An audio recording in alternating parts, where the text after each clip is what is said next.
Okay, here is the direct mail piece. Now, I don't want you to think direct mail meaning the normal sense of typical direct mail where there's thousands and thousands of pieces.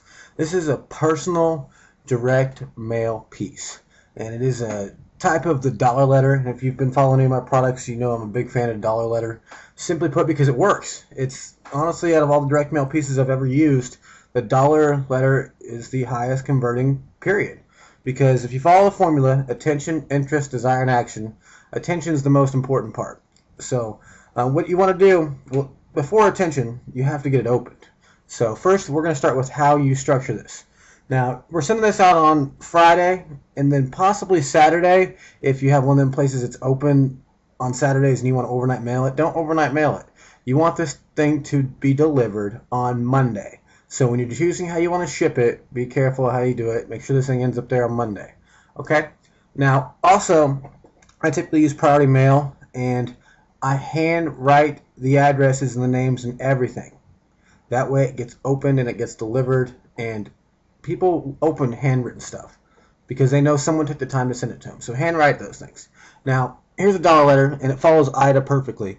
Attention, you're going to have a big, fat dollar bill right here. If someone gets priority mailed something and it's got a big old dollar bill on there, a real dollar bill, they're going to look at it. Okay? It gets your attention. Someone gave you free money and priority mailed something to you. It gets your attention, period. And then interest, desire, and action is what's after this, okay? Dear first name, you're going to switch that,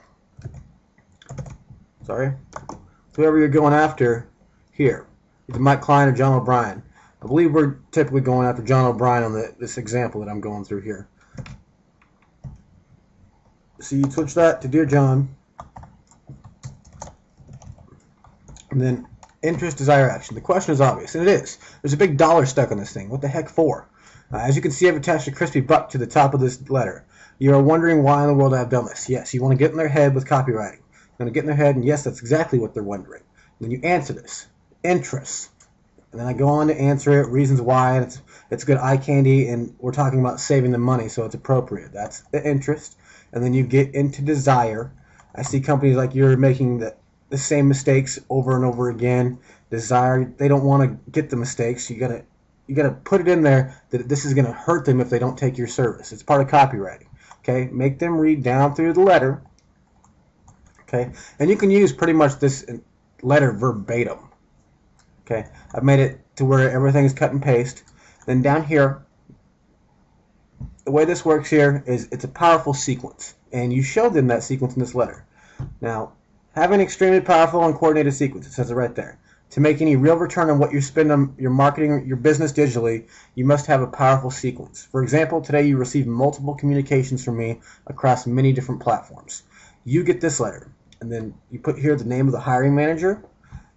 They will be receiving a very unique resume today, and I'll show you how to do that in another video. That's going to catch his or her attention.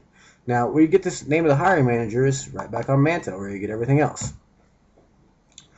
Hiring manager is going to be Doug Cleese. So you're going to put Doug Cleese's name there, and then you're going to put his, and then it's pretty much done. And you tell them about the thing. What really impresses them is they get the resume, they get this letter, and you openly say that you wrote this letter 3 days ago, which is crazy because if you can control that many different mediums and getting everything there at the same time in that sort of sequence, you're going to impress them. Insanely impress them, okay? So you tell them that because you know by right now when they're reading this letter, they are impressed. As you can see, my team and I have very creative marketing funnels. I'm getting into their head, okay? Use this exact letter. I've rewrote it tons of times. This is the highest converting letter so far. It's not absolutely perfect, but it converts, okay? So you go through this whole letter. They get it. Put your first name only. Now, you don't really want a strong call to action. When you're doing your calls to actions with this funnel, you're going to do them on the phone call when you talk to them. They may call you back between now and then, but that's just because they really want your service. When you want to do a strong call to action and try and get them to buy something is when you're actually talking to them, because that's when it's easiest. It's harder to sell things when you're less personable. Writing isn't as personable as talking on the phone or in person, but you're not trying to do it in person because this is everywhere. But when you're talking on the phone, you're going to get a lot higher conversion on your sale. So you don't want your call to action yet. But this is how you do the direct mail piece. You get all the information from Manta, mail this thing, hand addressed envelopes, and I'll see you in the next video.